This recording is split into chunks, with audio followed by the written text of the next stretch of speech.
Hello, আসসালামু আলাইকুম। আশা করি সকলেই ভালো আছেন।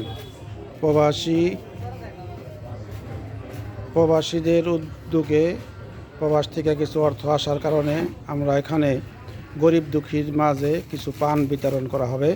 দেখেন, খেজুর, আখের গুড়, পেঁয়াজ, আলু, মুড়ি, ছোলা, বুট, তৈল আরও ইত্যাদি রমজান মাসের জন্যে যা লাগে। আমাদের বিদেশি প্রবাসী আরিফ ভাইয়ের জন্য দোয়া করবেন। আরও আছে আমাদের মুসলিম ভাই, আরও আছে আমাদের জসিম ভাই, আরও প্রবাসে যারা যারা এইটা দিয়া শরিক হয়েছে সবার জন্যে দোয়া করবেন।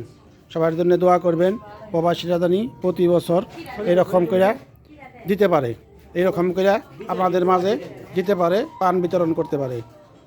আমার প্রবাসী আরিফ ভাইয়ের জন্য দোয়া করবেন। ওনার দেশের বাড়ির কথা বললাম না, প্রবাস জীবনটা উনি অনেক বড় মনের মানুষ, উনি অনেক বড় ধরনের লোক, প্রবাস থাকে।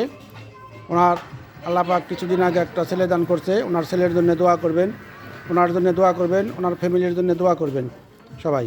এই সমস্ত জিনিসগুলি আমাদের এলাকার গরিব দুঃখীর মাঝে দেওয়া হবে। ধন্যবাদ সবাইকে। আসসালামু আলাইকুম রহমতুল্লাহি বরকাতুহু।